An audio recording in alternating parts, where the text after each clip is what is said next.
Kembali lagi di Kebanyakan Teori.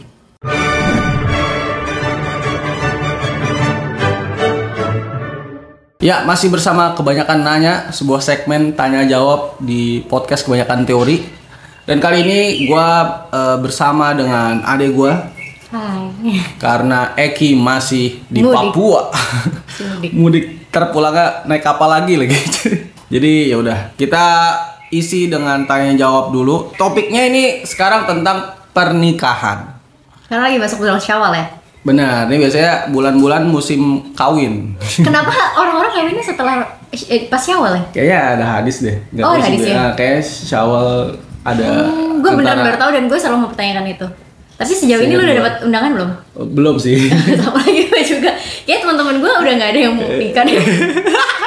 Ini kan gue mintanya pertanyaan. Kan? Tapi yang top komennya malah pernyataan. Aduh, tapi nggak apa-apa lah, kita tanggapin aja nih. Dari M Khatami. Ini apa sih? Pesan ortu gua ke gua. Jadi dia tuh dapat pesan dari ortunya. Iya. Makanya aneh banget kan. Ini kan harusnya pertanyaan. Tapi kan ya udah. Tapi nggak apa-apa, mungkin dia minta kita apa setuju atau enggak. Iya. Jangan berubah demi pasangan, tapi berubahlah demi diri kamu sendiri. Karena pasangan nggak bisa ngerubah diri kita kecuali diri sendiri. Ya iyalah, gimana sih? Iya betul, itu kan nggak bang. Mungkin ada orang yang masih banyak orang yang emang dia punya pandangan bisa berubah atau aku bisa merubah dia gitu. Oh ini superhero apa ya namanya, superhero kompleks? Iya kayak gitu. Yang ketika ketemu sama pasangan terus lihat kekurangannya tuh malah Terchallenge untuk gue bisa merubah dia jadi versi terbaik dia. Iya, yang mana itu adalah tindakan bodoh. Jangan dilakukan. Yang ada lu yang ke psikiater, nggak usah. Udah cukup. Udahlah, nggak usah cari penyakit lah. Kalau lu ngerasa dia masih banyak PR-nya, terus lu nggak sanggup, nggak punya keilmuan di sana, udahlah, nggak usah. Nggak semua orang bisa invest. Ya kalau ada orang yang bisa invest dan benar-benar berubah, oke, good for you. Tapi kalau nggak, itu nggak buat semua orang gitu loh. Gue selalu bilang ke teman-teman gue, ketika teman-teman gue punya apa, dapat respect dari pacarnya atau pasangannya gitu ya. Gini deh, kalau lu mau nikahin dia, lu tuh jangan cuma ngeliat dari garis besar kayak misalnya dia gampang dia suka selingkuh gitu. Lu nggak cuma harus ngeliat dari section selingkuhnya dia, lu bisa kuat hidup sama dia karena dia selingkuh mulu apa enggak. Tapi juga di hal-hal kecil yang sesimpel perdebatan, biasa kalau kalian debat hal kayak gitu tuh lu bisa hidup dengan itu atau enggak. Kalau masalah selingkuh, masalah KDRT dan segala macam itu udah big things menurut gua. Ya udah lu jauhin aja itu dah. Menurut gue itu udah red line gitu. Iya, ya intinya kalau misalnya orangnya ini banyak masalah ya, terutama mungkin masalah mental. Iya. Sebenarnya masalah kayak fisik atau maksudnya finansial atau masalah personal itu tuh bisa jadi tanda juga. Memang jadi harus dicek lagi lah ke lingkungannya, ke teman-temannya, apakah ini orang ada masalahnya apa enggak sih gitu kan. Bermasalah apa enggak sih orang ini gitu. Kalau ada masalahnya pasti ada setiap orang kan. Iya. Ya, cuman ada jenis-jenis orang tuh yang masalahnya tuh emang harusnya ditangani psikiater gitu. Psikiater dan psikolog. Harus psikolog. Nah, dan lu harus tahu ya bahwa yang namanya psikiater, psikolog itu kalau dengerin curhat itu dibayar. Lu tahu kenapa? Karena saking beratnya itu mereka butuh biaya untuk psikolog lagi gitu. Iya, gue punya beberapa teman gue yang psikolog. Psikolog. Banyak banget, bahkan adik ipar gue psikolog gitu kan. Cuman dia psikolog anak. Gue sering banget nanya ke teman-teman gue dan adik ipar gue kayak, lu tuh capek nggak sih handling sama people's emotion gitu loh? Karena kan itu yang handlingnya bener-bener emosi orang, yang dimana lu harus, ibaratnya lu dengerin orang nangis, orang marah, orang teriak-teriak dalam satu hari 8 jam setiap hari gitu loh, 40 jam berarti seminggu. Betul. Iya capek, temen gue kayak ada yang gue harus ke psikolog lagi. Ya udah itu jawabannya. Mereka aja yang udah sekolah, udah punya profesi, udah segala macem. Mereka tetap ke psikolog bisa jadi setelah mereka menghandle pasien mereka gitu loh. Gimana kita yang nggak punya keilmuannya, kita nggak ngerti base-nya. Iya, nah itulah alasan kenapa kalau psikolog atau psikiater tuh mahal gitu. Itu buat nombokin biaya mereka ke psikolog lagi habis dengerin curhatan lu. Udah, oke ya. Udah itu tanggapannya ya. Jadi selanjutnya kita masuk ke pertanyaan ini, baru pertanyaan nih. Dari Rizal FTHRR _. Unggul terlebih dahulu dalam segi mental, harta, pekerjaan atau nikah dulu? Gimana? lu gak bisa, maksudnya kayak mental harta gue ya, mental harta pekerjaan, aduh. Nggak gini, masalahnya ini menurut gue adalah di kata unggul. Iya. Unggul nih kayak lu ada standar terus habis itu kayak melebihi gitu. Iya. Tapi kalau menurut gue tuh yang penting itu cukup. Yang lebih penting itu adalah cukup. Firdaus selalu bilang sama gue kalau lu mau nikah tuh hal yang pertama lo harus tahu adalah lu harus jadi decent human being. Iya, lu harus paling nggak cukup lah menjadi manusia tuh ya bisa menuhin kebutuhan sendiri. Punya rasa tanggung jawab, A, B, C, D, F, G. Kalau unggul tuh kesannya kayak lu tuh harus punya rumah mewah, mental lu harus 100% stabil. Kayak harus top 1% gitu kan, kayak maksudnya gak gitu lah. Kalau kita cuma 1% doang yang nikah dong. Iya, jadi cukup tuh nah ini emang masalahnya cukup untuk setiap orang tuh bisa beda-beda. Kalau kayak misalnya untuk gua, ya gua cukup mengconsider kebutuhan gua aja. Gua cukup memperhatikan kebutuhan gua aja. Misalnya kan dulu gua nikahnya emang gak lama setelah kuliah. Nah, pas kuliah tuh gua udah ngekos sehingga gua udah tahu biaya hidup gua tuh berapa. Nah, biaya hidup gua berapa? Ya untungnya masih di bawah UMR lah gitu ya. Jadi ketika gua udah punya UMR, gajinya itu bisa banyak ditabung. Apalagi waktu itu gua kerja setelah lulus tuh gue masih tinggal di rumah orang tua dulu setahunan. Jadi kayak ya udah untuk biaya makan doang mah duit UMR tuh udah cukup banget. Dan gue nggak mesti biaya hidup kayak kan sebenarnya yang mahal kan biasanya biaya kontrakan gitu. Iya, kita punya privilege untuk tidak kontrak, tidak cari makan sendiri dan segala macam. Kalau misalnya gue biaya ngontrak kayak masih berkurang juga tuh dari UMR. Nah, tetap waktu itu hitungan gua masih ada yang bisa ditabung walaupun bentuknya mungkin dari yang tadinya setengah di UMR nih, setengah lebih bisa ditabung. Tapi kalau misalnya gua bayar kosan ya mungkin jadinya 1/4, 20% gitu ya. Tapi tetap ada yang bisa ditabung. Nah, cuman jadinya nabungnya lebih lama aja untuk nikah. Gitu. Gue no komen lagi. Soalnya balik lagi ya, gue balik lagi gue sama Firdaus tuh walaupun gue sama kakak gue walaupun kita dibesarkan dari rumah yang sama tapi treatment orang tua tuh berbeda. Nyokap gue tuh bahkan gue sama kakak gue yang cewek yang sama-sama cewek aja beda. Kakak gue tuh dididik untuk jadi ibu rumah tangga sementara gue dididik untuk jadi wanita karir. Betul, itu sangat-sangat membingungkan. Nggak, sebenarnya kakak kita yang perempuan juga dididik jadi wanita karir juga. Enggak, tapi dia tuh dari awal selalu dibilangin kamu nanti kalau udah punya anak di rumah. Sementara gue tuh nggak pernah ada vision nyokap kita ngomong kamu nanti kalau misalnya udah punya anak tuh di rumah. Enggak, nyokap gue tuh nggak pernah nge-pursue gitu ya? Gue untuk itu ya udah kalau kamu punya karir ya go for it gitu. Jadi ketika ditanya unggul terlebih dahulu dari segi mental harta dan pekerjaan, ini kalau misalnya gue refleksikan kepada suami gue gitu ya, yang penting lo secara nggak mesti harus unggul gitu sih. Gue nggak pernah mikir. Sebenarnya makanya tadi yang paling penting tuh lu tahu nih kebutuhan lu apa. Iya. Terus lu bisa nih secara lu manusia dewasa bisa memenuhi kebutuhan lu sendiri. Udah itu aja dulu. Betul. Nah, masalahnya biasanya beberapa orang itu mesti nanggung keluarganya. Iya. Nah, itu yang mesti diperhatikan tuh. Betul. Karena di situ lu ada tanggung jawab buat misalnya menyekolahin adik, bayarin biaya rumah tangga di rumah gitu misalnya. Nah, itu kan jadinya kebutuhan lu yang mesti lu tanggung.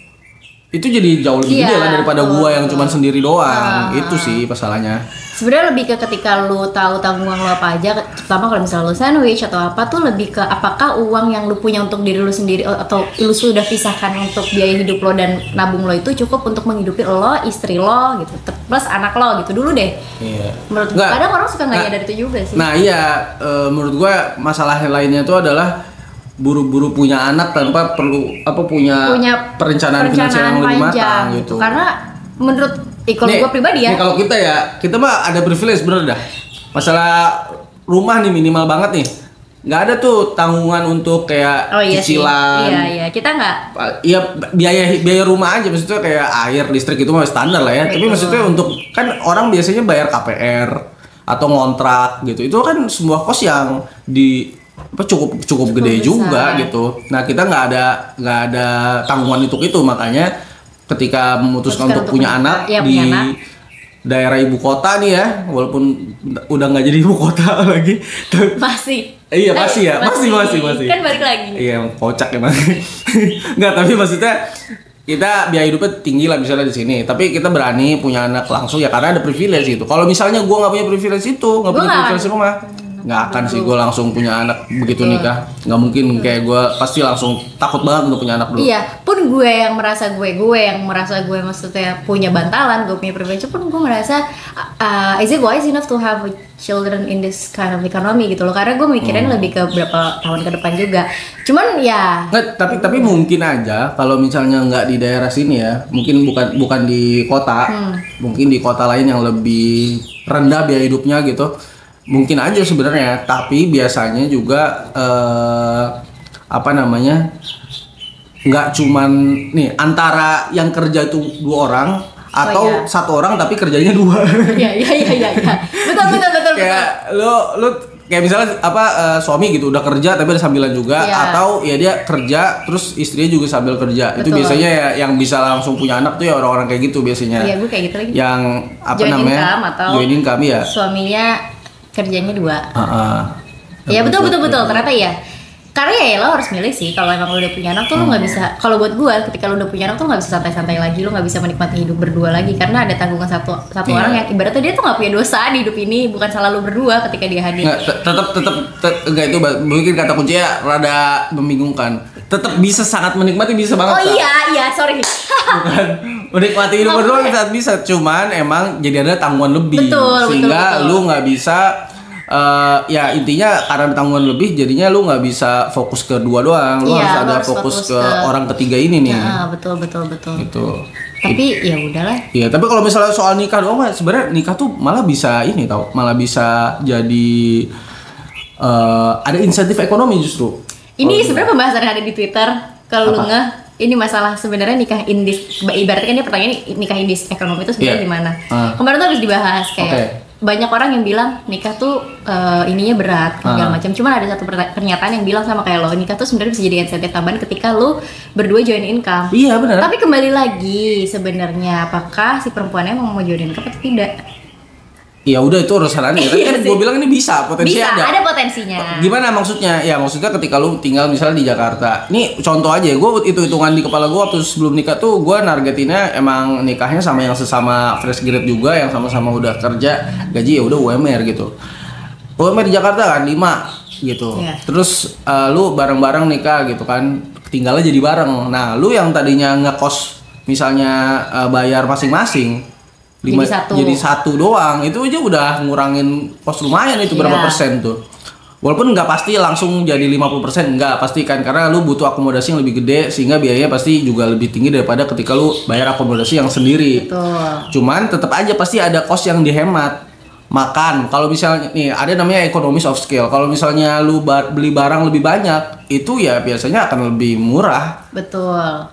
Dalam hal ini kalau misalnya lu masak untuk berdua, biaya total cost itu bisa lebih rendah daripada lu beli makanan jadi. Betul. Gitu. Tapi ada opsi juga untuk beli makanan jadi. Tapi intinya ada peluang untuk ngurangin cost biaya hidup ketika lu nikah sama-sama kerja dan belum punya anak, itu kuncinya. Soalnya ketika lu masukin variabel anak lagi, wah itu beda banget sih. Hitungannya lu 2 orang bekerja untuk 3 orang, jadinya hitungannya ya pasti beda. Betul. Gitu. Oke. Panjang ini ternyata ya. Ya udah, itu pertanyaan kedua. Sekarang pertanyaan ketiga ada dari SHL Slin. Underscore. Kenapa pada underscore 2 itu? Oh iya. Ini kan 1 segini. Betul. Gak penting banget.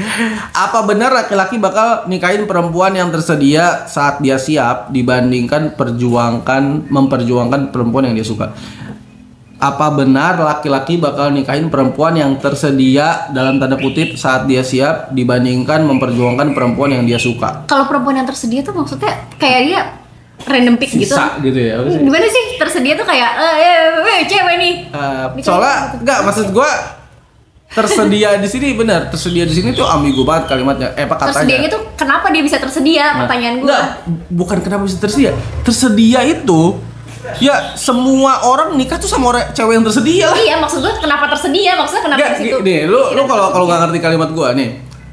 Manusia di bumi ini tuh ada 7 miliar, 8 miliar mungkin. Ya kan? Di Indonesia aja deh 250 juta lebih, 280 juta kayaknya. Di Jawa aja misalnya mungkin 100 jutaan juga. Yang perempuan misalnya 50 juta. Anggaplah lu cari yang seumuran lu lawan jenis gitu kan, ya mungkin ada lah di satu pulau aja mungkin ada jutaan gitu. Iya kan? Iya, ini gue sambil mikir nih tersedianya maksudnya temennya dia. Nah iya maksud gua lu pasti akan nikahin sama yang tersedia. Lu nggak mungkin bisa cewek orang. Lu nggak mungkin bisa mempertimbangkan jutaan manusia gitu. Lu bisa perempuan, lu nggak mungkin bisa mempertimbangkan jutaan laki-laki dalam satu pulau itu gitu. Nggak cukup waktu hidup lu gitu, lifetime lu nggak cukup. Cowok juga sama kayak ya semua, makanya menurut gua ya lu semua orang tuh ya nikah pasti sama manusia yang tersedia lah. Tersedia itu misalnya yang lu ketemu, lu yang bisa akses, mungkin ada beda strata ekonomi, beda strata sosial sehingga lu nggak bisa mengakses beberapa orang di strata yang berbeda gitu kan, kesulitan aksesnya. Ya itu jadinya nggak tersedia dong. Iya. Tersedia tuh kayak di kolam lo harusnya. Iya pasti yang ada di depan mata lo yang bisa lo akses lah, manusia yang bisa lo akses lah. Memperjuangkan perempuan yang dia suka juga kalau dia sukanya sama Hatsune Miku dia memperjuangkan Hatsune Miku. Maksud gue gimana ya? Maksudnya gue nggak nangkep konsep ini sih. Sejujurnya gue sebagai perempuan pun kayak nggak, tapi gue ngerti insinuasinya. Gimana? Insinuasinya tuh adalah misalnya gini, dia ini kan saat dia siap. Jadi maksudnya tuh ini biasanya mungkin keresahan anak muda ini. Oke. Karena misalnya lu SMA, ya lu kan pasti pernah pacaran dong. Ada nggak sih kayak harapan oh nanti kita pengennya tuh kenal dari muda terus kita beranjak tua bersama? Enggak lagi. Ada dong pasti, ternyata teman-teman lu lah yang punya aspirasi seperti itu. Jadi kayak dia tuh punya mimpi untuk gila, mungkin ada ya beberapa udah merancang masa depan bersama kali gitu. Enggak, maksud gua ada influencer atau artis yang menyebarkan kisahnya itu, mereka tuh sama-sama high school sweethearts gitu.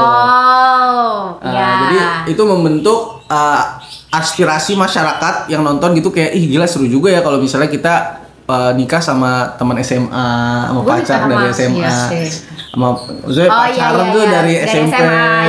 Temen gua ada loh kan. Gua juga ada. Dari SMP. Ada temen gua. Iya. Banyak. Makanya, jadi kayak maksud gue ada nih orang-orang yang punya aspirasi seperti itu. Nah, untuk yang kayak gitu kan dia udah pasti tipenya tuh kayak memperjuangkan perempuan yang dia suka menurut orang ini mungkin ya. Ini asumsi gua ya, Selin ya. Gua mohon maaf kalau misalnya asumsi gua salah. Mungkin nanti abis ini lu bisa follow up apakah apa yang kita asumsikan itu benar. Bener, lu komen aja nanti di podcast ini ya. Iya, jadi Gua ngerasa bahwa ketika nih misalnya si cowoknya kan kalau SMA pasti belum siap dong. Iya. Terus habis itu emang kan yang punya tanggung jawab untuk menafkahi di masyarakat kita ini kan laki-laki. Nah, laki-laki ini ketika dia suka nih sama cewek perempuan di SMA-nya. Tapi habis itu dia sadar diri, gue belum siap lagi. Terus akhirnya jadinya hubungannya mungkin merenggang apa gimana. Terus akhirnya udah ntar gue siapin diri dulu deh. Ntar pas udah siap baru lihat tuh yang ada siapa lagi gitu mungkin. Nah dia tuh mempertanyakan apakah semua cowok kayak gitu. Duh gue gak tahu jawaban, disuruh gue cowok. Bingung ya. Soalnya kalau menurut gue pikir tuh dia kayak tersedia di sini tuh kayak misalnya dibanding memperjuangkan perempuan yang dia suka kayak crush gitu. Tapi yang tersedia di sini mungkin kayak pacarnya dia apa gimana sih? Soalnya kan nggak mungkin lu pacaran sama cewek yang nggak. Oh bisa juga gitu ya? Dia suka, tapi nggak tahu karena gue sering menemukan kayak di Twitter ya, karena gue kan ini di Twitter nih, gue penjajakan di Twitter gitu. Kayak gue sering banget baca tweet orang tuh curhat-curhatan cewek tuh, ceweknya tuh sering banget dikritik sama cowoknya kayak. Ceweknya sering kayak, kenapa sih lu gendut banget? Kenapa sih lu ini? Kenapa sih lu itu? Berarti kan secara spek lu ngerti gak? Secara spek tuh berarti ya kita spek sih bahasa gue jahat banget ya maksudnya. Secara kriteria mungkin dia nggak masuk kriteria si cowok itu. Tapi kenapa lu pacarin? In the first place, gue nggak ngerti maksud tidak tersedia itu apakah sebenarnya dia seleranya misalnya Mila Kunis gitu, ternyata dia pacarannya bukan sama Mila Kunis kan. Maksudnya pertanyaan gue lebih ke tersedia dalam konteks ini tuh apa, karena lu nggak bisa afford atau lu nggak bisa nyampe ke kolam itu ya. Kalau lu nggak bisa nyampe ke kolam itu ya make yourself worth to be di kolam itu, ya nggak sih? Kalau lu emang mau, ya gue nggak ngerti, karena menurut gue kalau misalnya lu mikir misalnya ini ternyata bener kayak yang gue asumsikan, lu pacaran sama orang yang sebenarnya nggak begitu, yang nggak selera lo amat, balik lagi ke perspektif lo sih. Kayaknya ini juga berakar pada asumsi orang bahwa nikah tuh harus kayak cinta sejati gitu kayaknya. Ya sih, bisa jadi. Soalnya kalau misalnya ini tuh kayak semacam guilt tripping tuh. Iya, makanya gue kayak gimana sih? Jadi kita yang salah nih kalau ngomong. Enggak, maksud gue iya jadi kayak mungkin asumsinya ke nikah tuh harus kayak one true love gitu. Iya, kayak kita harus orang yang kita paling kayak gitu sih. paling dicintai Oh, iya, gitu iya, kayak. iya. Pokoknya kalau udah cinta sama orang ini tuh nggak bisa punya merasakan cinta sama yang lainnya tuh perasaan suka aja nggak bisa gitu. Makanya suka ada yang bilang cinta habis di orang lama, lo pernah dengar? Itu kan mirip-mirip tuh. Iya, makanya itu kan berarti asumsi orang mirip-mirip. lamanya, iya orang lamanya itu berarti orang yang dia suka gitu. Sementara dia cuma bisa cuma bisa bersama dengan orang yang tersedia. Tapi ya, gue nggak ngerti, gue nggak mau salah jawab sih. Iya, gimana? Karena ya? ini coba nanti siapa namanya Shlin lu komen deh. Karena kita berdua bener-bener nggak masuk. Ini maksudnya gue ngerti tadi maksudnya tadi, cuman maksud gue pengen jawab tuh soal term tersedia gitu tadi udah gue jelasin. Semua orang ya pasti nikahin sama orang yang tersedia lah. Lu ngapain rebut istri orang? Iya, available kan tersedia. Iya, available kan kayak aneh banget sih. Ready to mingle gitu. Iya. Masa lu rebut pacar orang, rebut istri orang gitu. Nah terus memperjuangkan perempuan yang suka. Nah tadi gue baca tuh kayaknya akarnya dari situ, atau mungkin juga tadi dari contoh lu ya, ketika dia sebenarnya ketika ini misalnya dijawab kalau iya benar gitu, jadi seolah-olah tuh semua cowok tuh nikah tuh terpaksa gitu. Iya. Kayak nggak, tapi menurut gua emang pasti ada kompromi gitu loh. Lah tapi kan kompromi masih satu hal yang udah harus lu lakukan ketika iya, nih gini loh, misalnya lu pengen banget sama seseorang gitu, ternyata seseorang udah nikah duluan gitu tadi kan, jadi nggak available lagi dong. Iya. Ya kan tapi lu nggak bisa memperjuangkan juga. Nggak bisa diperjuangkan juga, iya makanya jadinya ya udah lu berkompromi. Oh ya udahlah, gua nggak mesti sama dia juga kok kalau nikah. Jadi lu tuh coba cari yang lain gitu. Nah mungkin beberapa orang nggak mau digituin, nggak mau jadi pilihan kedua, ketiga gitu. Ya, itu tapi menurut gua sih itu that's how life works. Iya, pemikiran yang tidak dewasa ya. Nggak maksud gua karena ya itu kayak maksudnya lu cuma bisa nikah sama satu orang gitu loh. Kalau orang udah nikah gimana? Lu ngapain? Rebut gitu kan. Aneh banget sih. Ya kalau lu ya udahlah. Oh ya udah gitu aja lah. Next. Nih. Ini mah cepet aja. Pertanyaan selanjutnya nih dari Efran Efran DNS. Oke, saran usia nikah dong buat yang lahir tahun 2000 sampai 2010. 2010 berapa cuy? 15. Usia SMA. Enggak mau gua. 2000-an kali ya, 2000 awal. Ini tapi 2000-an emang. Iya sih. Kan kalau 2000 udah 25. Oh iya betul. Kan berarti buat usia rentang 15 sampai 25 gitu. Iya. Saran usia nih kakak gak ada sarannya, ya udah lu nikah terserah lu aja kalau lu udah siap. Balik lagi ke pertanyaan yang tadi segi yang mental, soal harta, pekerjaan. Menurut gue ada yang nikah muda. Nikah mudanya berapa? Habis lulus SMA. Oh iya bener loh. Harap. Gue juga ada lagi. Harap. Maksud gue kalau lu bertanya, ya ada aja. Ada aja. Maksudnya itu tuh menurut gue pernikahan tuh adalah journey masing-masing orang. Unlike education yang ada rentang waktunya. Lo misalnya lulus SMA umur berapa, kurang lebih segala macam. Pernikahan tuh bener-bener Seinget gue tuh kalau di Indonesia tuh sekarang udah naik jadi 19 buat perempuan. Bukan. Iya, batas usianya. Iya, batas usianya iya 19 kan. Enggak, cuma maksud gue kalau lihat data pernikahan tuh biasanya orang rata-rata menikah kalau perempuan kalau nggak salah ya, ntar lu boleh cek lagi. Seinget gue tuh cewek di 23, cowok di 25 kalau nggak salah di Indonesia tuh. Karena masih banyak yang nikahnya muda banget. Iya sih. Jadi kayak balancing out lah sama yang di kota mungkin 30-an baru pada nikah. Iya betul lagi.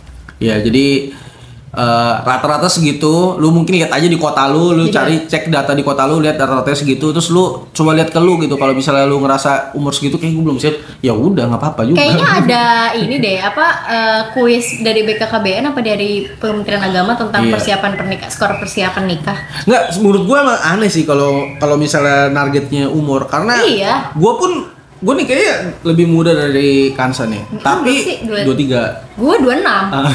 Nah, cuman gue juga nggak menarget umurnya ya. Gue tuh menarget kapan gue siapnya. Nah, siapnya tuh dalam hal apa? Kalau mental, gue selama kuliah memang udah siap hitungannya. Lulus kuliah tuh gue ngerasa gue udah siap secara mental. Nah, finansial gimana? Baru lulus kuliah nggak punya aset apa-apa dong. Jadi ya udah, gue kerja dulu lah minimal berapa tahun dulu, 2 tahun lah mungkin gitu kan. Kan 23 tuh gue hitungannya setahun 2 tahun lah ya. Nah tapi tadi gue udah punya privilege, jadi gue nggak mesti banyak nabungnya lah. Orang tua juga ada, ya pokoknya privilege-nya banyak lah kalau gue bisa nikah muda tuh. Nah kalau gue kebalik, secara finansial karena gue udah kerja dari SMA, gue udah bisa. Benar. Tapi secara mental gue belum siap. Secara mental gue siapnya 26. Lama itu juga sama mama gue udah ayo nikah digituin. Nyokap gue soalnya kayak nyokap gue tuh sampai nangis secara membaik, adekmu nggak mau nikah, dia cita-cita lah kakak-kakak gue. Gimana kalau adek kamu nggak mau nikah? Padahal kan kakak kita juga umur segitu nggak? Iya. Dan dulu tuh waktu Mbak Kiki nggak mau nikah itu, dia curhatnya ke gue, sampai gue harus jemput dia ke Bandung. Jadi kayak nyokap kita emang agak-agak. Oke, satu pertanyaan terakhir lagi.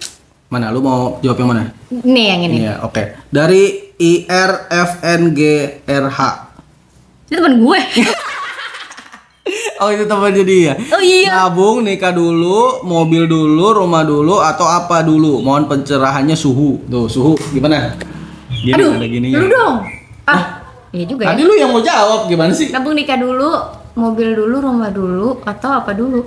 Ya tergantung. Itu ya balik lagi. Itu kan sebenarnya secara prioritas nih. Kalau gue sama kakak gue kita nggak perlu nabung mobil dulu dan rumah dulu. Jadi kita nabung nikah dulu karena kita alhamdulillah punya privilege untuk punya mobil dan rumah sebelum menikah. Nah, tapi kalau ditanya prioritasnya apa dulu, yang kalau menurut gue ya, menurut gue pribadi, yang bisa long term, paling long term, misalnya rumah. Kalau gue rumah, karena rumah tuh kadang-kadang lo tempatin sama, maksudnya ada nggak ada istri lo tetap menempatin tuh rumah gitu loh. Jadi menurut gue pribadi sih rumah dulu. Karena menurut gue nabung nikah tuh, menurut gue ya nabung nikah itu udah prioritas terakhir, karena menurut gue nggak tahu ya, cuman gue pribadi gue nggak merasa nikah resepsi tuh tetap harus ada modalnya nikah, tapi resepsi gede atau kecil tuh bener-bener tergantung orangnya aja sih. Jadi nabung nikah tuh nggak prioritas menurut gue. Menurut gue ya paling lo maksudnya ya nabung buat mas kawin kayak gitu-gitu ya, lo bukan nabung nikah buat acaranya gitu. Kalau gue ya, gue juga jawabannya itu emang ya kontekstual banget ya. Iya. Kalau gue ditanya kayak gini, kalaupun gue nggak punya privilege, gue akan nabung nikah dulu justru. Kenapa? Karena gue emang mau nikah. Nggak tadi kan, karena gue tuh bakal memilih calon istri yang sama-sama kerja aja gitu. Maksudnya kan gue waktu itu pengen nikahnya di usia sorry tadi gue bilang bukan umur ya, tapi nggak lama setelah lulus kuliah gue pengen nikah gitu dulu. Jadi emang gue pun kalau nikah pasti sama orang yang sama-sama kayak gitu juga, karena tadi pemikiran gue tuh gue akan cari juga yang gak punya tanggungan sama keluarganya. Maksudnya sekufu lah sama lu. Kalaupun nggak ada privilege rumah atau privilege mobil, gue tetap akan melakukan itu gitu ya. Terus nabung nikahnya seberapa ya, itu gue mesti banget tanya ke orang tua gue sendiri gitu kan, masalah ekspektasi. Soalnya biasanya tuh namanya acara pernikahan ya, namanya resepsi itu biasanya emang acara orang tua. Iya lagi. Oh gue anak ketiga. Biasanya acara iya sih, tapi biasanya acara orang tua. Jadi kayak ya itu perlu banget lah lu diskusi sama orang tua sendiri, gimana ekspektasinya, butuhnya berapa gitu. Karena gue sering juga ngeliat ada yang marah atau ribut sama orang tuanya gara-gara ekspektasi orang tuanya berlebihan. Iya. Padahal kemampuan anaknya juga nggak ada, ujungnya jadinya ngutang. Itu parah sih. Itu parah banget. Itu udah menjebak banget. Gue tuh jangan sampai ini gue kasih disclaimer, jangan sampai melakukan itu gitu kan. Makanya lu diskusi yang bener dulu lah sama orang tua. Iya betul. Jangan sampai ada ekspektasi yang kayak gitu ya, melebihi kapasitas kalian untuk pesta, karena itu nggak jadi apa-apa kan. Iya betul, makanya itu gue bilang, kalau gue itu kayak alasan. Kalau mobil, rumah, ngutang tuh lu paling nggak masih ada bisa jadi produktif gitu. Oh iya. Mobil tuh masih bisa jadi produktif, lu bisa buat kerja atau lu jadiin gokar gitu kayak misalnya, bisa aja bisa jadi aset produktif. Kalau nikah tuh nggak jadi apa-apa. Resepsi tuh bener-bener nggak bisa jadi produktif gitu. Kalau ngutang buat apa? Lu nggak bakal balik modal. Benar. Lu ngeluarin 300 juta, paling mentok, paling lu dapat 150, itu juga paling mentok amplopnya. Iya betul. Ya nggak mungkin lah balik modal, nggak mungkin. Jadi ya udah gitu aja. Gue akan nabung nikah dulu karena emang gue mikirnya kayak masalah kendaraan sama rumah tuh gue nggak terlalu pentingin, karena gue nggak masalah ngontrak gitu, nggak masalah. Gue naik kendaraan umum gitu gue nggak masalah. Iya, nah gue akan cari calon istri yang sama kayak gitu juga. Ini tuh sebenarnya penting loh, disclaimer yang lo bilang, cari calon istri yang sama kayak lo. Karena banyak banget orang yang merasa kayak gue nggak mau punya istri, misalnya gue nggak mau punya istri kerja misalnya kayak gitu. Tapi dia nyari istrinya di kantor lah menurut lo, terus lo nyuruh istri perempuan itu tiba-tiba pokoknya kalau gue di kamar lo, gue maunya lo di rumah. Dan itu tuh sering banget. Itu sering banget gue baca. Jadi maksudnya dia kayak nikahin temen kantornya, terus temen kantornya dipaksa buat nggak kerja ya? Iya, anjir, goblok banget. In the first place, ketika lu punya kriteria tertentu buat cari istri, lu cari di kolamnya dia, jangan lu cari di kolam lu. Lu kerja, lu cari di kolam lu yang kerja juga, terus tiba-tiba tuh cari, pokoknya lu habis nikah lu nggak boleh kerja ya. Lu paksa orang, coy. Iya ya, konyol banget anjir. Maksud gue, iya karena itu tuh adalah satu hal yang menurut gue sangat awam terjadi, dan itu sering banget terjadi. Kayak misalnya, aku maunya kalau kamu udah kalau kita udah nikah, kamu masak. Istri, padahal cewek lu nggak bisa masak. Iya. Gila lu otak lu. Maksud gue, kalau lu emang dari awal mau cari perempuan yang bisa masak, perempuan yang di rumah segala macam, lu cari di kolamnya di mana. Lu cari sampai ketemu, bukan berarti lu mengubah seseorang untuk menjadi sesuatu yang lo mau gitu loh. Kecuali kalau orang itu emang willing to do that in the first place. Tapi kalau misalnya dia dari awal itu ya layer pertama komunikasi. Kalau misalnya dari komunikasi udah kelihatan jelas bedanya, ekspektasinya gitu kan, ngapain dilanjutin aja. Iya, gue tuh paling sebel sama orang kayak dia nyuruh gue resign, dia nyuruh gue ini, padahal gue nggak mau. Ya jangan mau ya. Jangan mau lah. Gitu. Aneh banget sih. Ini kayak gini, tapi gini, masalah jangan mau jamu itu juga lagi-lagi emang kontekstual. Iya sih. Sangat kontekstual nih. Misalnya dia suruh gue resign karena kita udah punya anak, itu mungkin masih wajar. Betul, tapi kan balik lagi, sebelum lu punya anak lu ada harus komunikasi. Betul, sebelum itu ya harusnya lu komunikasikan dulu yang bener lah. Kayak gue itu tuh pengorbanan yang tidak perlu gitu maksud gue. Itu adalah masalah yang lu buat sendiri ketika lu menikah. Iya, itu lu kan ada di komunikasi, lu bisa planning lah gitu kan. Makanya gue mengorbankan cita-cita gue, ya nggak usah, harusnya nggak usah dikorbanin. Bisa nggak dikorbanin sebenarnya, itu yang mesti orang tahu ya. Sama ini, gue maunya istri gue juga join income sama gue, tapi istri lu nggak kerja dari awal. Atau pacar lu nggak kerja dari awal. Iya. Ya berarti bukan dia orangnya kalau lu nyari perempuan kayak gitu. Itu kasusnya kayak gue tuh, gue kan pengennya kayak gitu ya, tapi ternyata istri gue nggak kerja nih, dia nggak mau gitu kan. Ya udah, nggak gue paksa juga, ngapain gue paksa gitu. Ya udah. Iya, gue tuh lebih ke bukan maksa join income ya, tapi akhirnya yang gue paksa tuh lebih ke gimana dia punya, paling nggak yang hal yang gue lakukan lah di media sosial itu tuh sebenarnya passion project gue gitu. Gue suka bikin esai video gitu tuh gue suka, yaudah gue bikin. Nah istri gue tuh harus ada juga dia yang kayak gitu, apa tuh masak akhirnya, yaudah jadi dia masak kayak gitu, menghasilkan ya enggak juga, tapi yang penting dia punya sesuatu yang dia suka untuk bekerja. Buat dia maksudnya, buat jajan dia. Tapi kan nggak yang untuk kalau misalnya kayak ini tuh masih di level dimana kayak kalau misalnya bulan depan pengen melakukan, belum tentu dilakukan. Oh iya. Karena ketika bikin untuk sekedar hobi ya, masak untuk sekedar hobi sama masak untuk dijual itu beda banget. Beda banget. Kayak ya pokoknya itulah. Dan istri gue punya cukup kesadaran dan tanggung jawab untuk membuat itu beda. Jadi maksudnya ketika dia jual ke orang, standarnya jadi tinggi banget. Stresnya jadi beda gitu. Itu seperti saya, makanya saya lemah kalau disuruh jualan gue. Nggak mau gue dihujat sama orang, kok gini doang mahal banget. Kok gini doang, lu masak sekarang. Iya, mungkin balik lagi ke pertanyaannya. Kalau tadi lu asumsinya mobil dulu, rumah dulu karena rumah dulu karena itu aset. Kalau gua nikah dulu karena buat gua mobil sama rumah tuh masih bisa di. Tapi gue setuju juga sih sama poin lo yang kayak gitu. Iya, yang kayak itu lagi-lagi kayak emang tergantung lu sama pasangannya. Iya, karena kalau gua soalnya emang nggak masalah, gua ngontrak nggak masalah gua. Gua ngontrak terus kayak. Nah, laki gue tuh tipe yang kayak lo. Oh iya benar. Dia tuh ngontrak nggak masalah, terus naik kendaraan umum juga nggak masalah. Gue masalah sih, gue nggak masalah sebenarnya, cuman at some point gue ngerasa kenyamanan tetap rumah. Nggak, kalau rumah ya sama mobil tuh sebenarnya baru bener-bener kerasa ketika udah punya anak. Correct. Itu kerasa banget. Nah kalau lu nikah belum punya anak kan ngapain mikirin mobil dulu kan? Kalau bisa rumah at dulu. least kalau kita. Iya, gue mikirnya ini kan sudut pandangnya urban ya. Lu harus tahu ini gue sama dia tuh bener-bener warga urban ya. Gue udah dari SD di sini gitu. Kayak kita nggak merasa mobil tuh suatu hal yang penting kalau kita berpergian, ya udah cuma berdua pasangan gitu. Tapi semenjak punya anak memang kerasa banget sih. Kalau lu nggak, kalau gue sih, gue jujur kalau gue nggak tega bawa anak gue naik motor pergi jauh. Iyalah, gue juga banget di luar. Susah. Ya oke, gitu aja dulu episode sekarang. Lanjutin di episode selanjutnya.